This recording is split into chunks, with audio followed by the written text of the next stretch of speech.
We will continue with Dirkes. Dirkes. Okay, I have the recording, so I will play it on my screen, but just in case, I'll make Rabia a co-host in case the questions after the presentation. Perfect, Lisa, thank you. Perhaps just a few words before. She's also working in my group and also on this Malaysian-German project on oil palm trunks.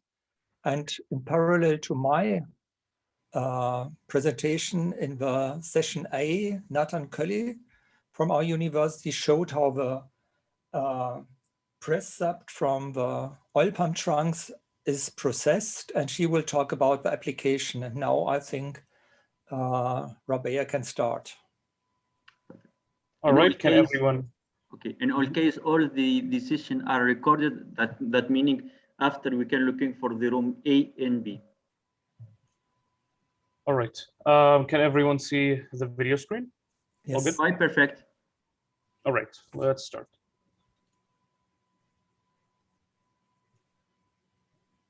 Good afternoon. My name is Rabea Dirkes. I'm a PhD student at the University of Applied Sciences in Lemgo in the field of biotechnology. And I'd like to tell you why the pressed sap from oil palm trunks is a valuable resource.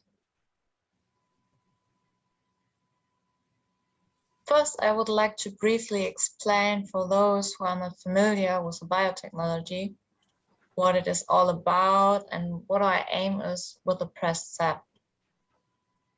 In our field of biotechnology, we use microorganisms to produce a whole range of products, such as chemicals, pharmaceuticals, or food products.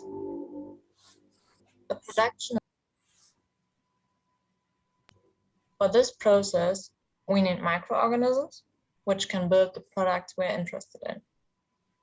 And we need a culture medium, which contains all the necessary nutrients for the microorganisms, like nitrogen, for example. And it contains a carbon source, like sugar or starch, that can be converted to our products. In the process, the medium makes up a huge part of the production cost. And therefore, the biotechnological industry is always searching for new raw materials. This means products that arise as wastes from other industries and can be used for our fermentations. So why are we interested in the sap of the oil palm trunk? It is already known that the trunks of the oil palm contain a lot of moisture, sugars, and starch. Further, it consists of a very soft structure, which makes the trunk very easy to press mechanically. And the resulting sap contains the nutrients and sugars from the trunk. And therefore, it offers the potential to be used as a culture medium for microorganisms and their production of industrially relevant products.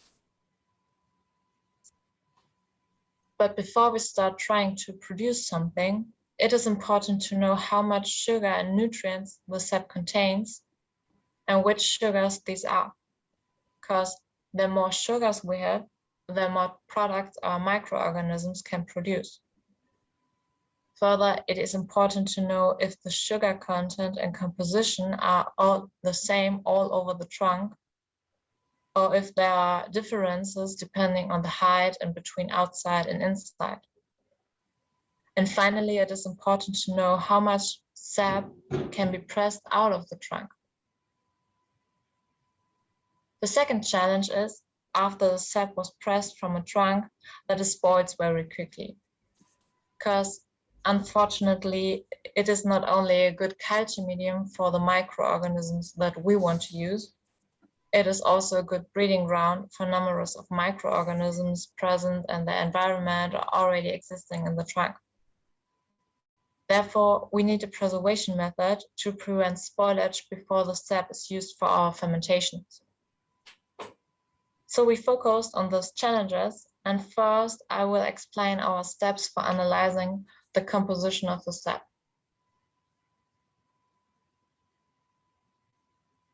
We analyzed the palm trunk in detail. We used 7 palms aged 30 years and cut 3 trunk discs from every palm, from the bottom, the middle, and the top. From this disc, we cut out a bar that is equal to the radius. And this bar was separated into 1 centimeter samples. Then the samples were separately pressed mechanically with a vise, and we analyzed for their dry mass, sap yield, their sugars, and the free alpha amino nitrogen content. These analytics give us details necessary information which part of the trunk is the most interesting for the biotechnological usage, which sugars can be used for our process, and whether the sap contains enough nitrogen, which is an important macronutrient for microorganisms. Before I show you the first results, I would like to explain the scaling of the x-axis, which is identical in all the following diagrams. Because every palm has a different diameter and we wanted a comparable scaling, we have decided to use the percentage position of the sample in the trunk disc. So the axis goes from 0%, which is the cortex, to 50%, which is the middle of the disc. And further, not every data point is shown individually. The points are summarized in 5% sections and the average is shown. So let's start with the results of the dry mass determination. I know that the moisture content is indicated differently in the field of wood technology. So I have to mention that in our field, the moisture content is determined by drying a sample to constant weight, and the result is then given as % of the initial weight. Our results show a decreasing dry mass from the outer to the inner part at every height of the trunk, with the steepest drop in the middle section, as you can see. And it is also the middle section which shows the lowest dry mass of all the samples in its inner part. A further finding is that in each section, the dry mass in the outer 10% increases strongly towards the outside. Okay, what we also determined when pressing the samples is how much sap we got from each sample. In the next diagram, it is shown how high the proportion of pressed sap is from the total liquid in a sample. And if we do not consider the outer 10% for this ones, where also the dry mass is very high, then we can squeeze more than 55% of the sap from all the other parts. And from the inner half of the middle to upper section, even more than 70%. This means for this section that around 600 grams sap per kilogram trunk can be obtained. So we can see that we can get a large amount of sap, but it is also important that this part offers enough sugars, which leads me to the next slide. The total amount of sugars in the pressed sap. In the diagram, values on the y-axis are given in gram per liter. And you can see at first glance, the pressed sap from the top of the trunk has the highest sugar amount. To clarify this, the average value of the entire trunk disc are given on the right. If the value of the upper section is taken as 100%, then the middle section contains only about 80% and the bottom section even less than 60% of the sugar amount. Returning to the diagram, we also see that the sugar amount first increased from the outside to the inside of the trunk and then drops slightly towards the middle. But in general, the middle and top sections show an increase in sugar towards the middle, with the highest increase in the top section, with a difference of 18 grams per liter from its minimum to maximum. So we can see again, the middle and top part of the trunk, and especially the inner half, are most interesting for us.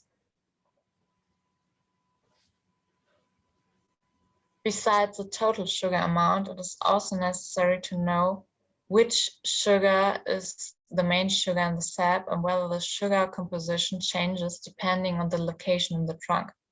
Because depending on the type of sugar, we can choose the best fitting microorganism. We calculated the percentage amount of each sugar from the total sugar amount. Here you can see the results on the left from the bottom section to the top section on the right. The percentage of maltose in the total sugar amount is only very small and also decreased slightly towards the middle. Therefore, it is of less relevance. Mainly the sap sugar consists of glucose and fructose. Glucose makes up the largest part. You can see in every section that the percentage of glucose increased to the middle, and at the same time, the percentage of fructose decreased. Especially in the middle section, this trend is very clear. In general, we can assume that from whatever part the sap comes, we can expect 60 to 70% glucose in the total sugar amount and 20 to 30% fructose. This is an important finding from the planning of our process, as not every microorganism can utilize every sugar.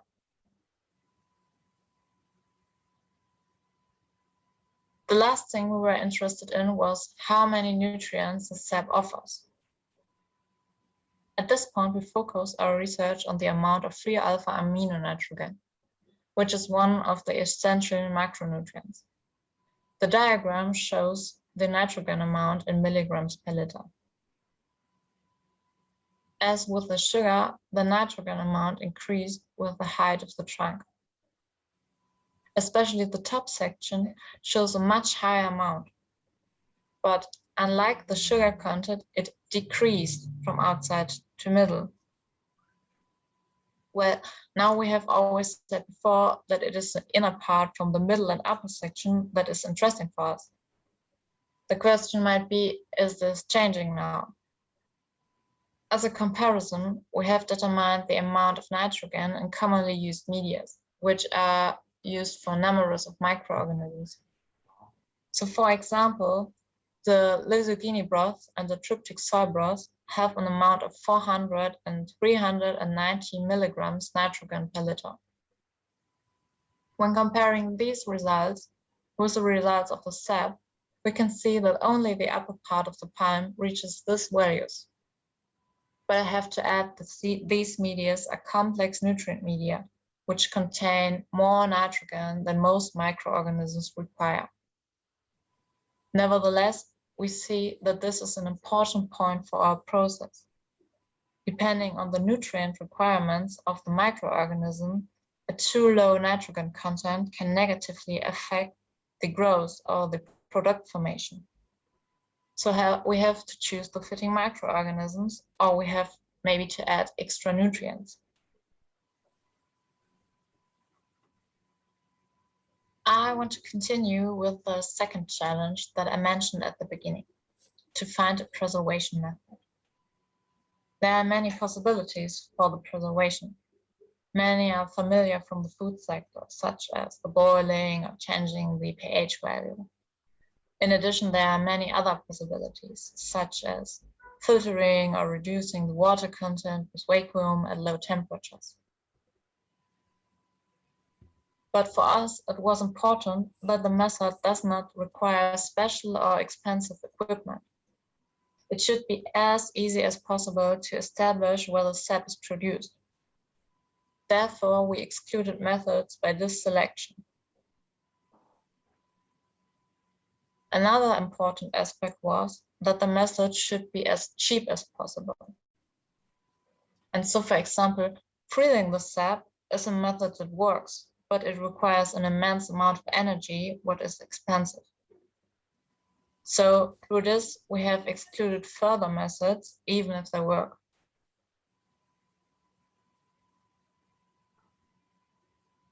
We have tested the methods left by our exclusion process and also different combinations of them.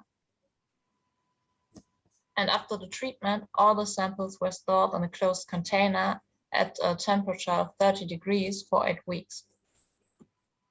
And during this period, we measured the sugar content of the samples to see if microbial growth had occurred. Our research has shown that a combination of heating and changing the pH value is the easiest and most efficient method to preserve the sap for at least 8 weeks. The exact parameters are currently being optimized, so I can't give an exact value at this point. Finally, I would like to summarize our findings once again. We have found that the upper part of the palm contains the most sugar, sap, and nitrogen. Therefore, it is the most promising for biotechnological use. But the sap from the entire palm can also be used. Then nutrients may need to be added. It would be ideal and economical if the sap would be produced as a byproduct during the processing of the trunks into other products. And with a developed preservation method, the sap could then be easily and cheaply treated directly and preserved for several weeks. So in view of rising sugar prices, the use of sugar from the sap should be considered anyway. And since the sap also contains nutrients, the biotechnology offers an absolute perfect utilization of the entire resource. So thank you very much for your attention, and I'm happy to answer your questions.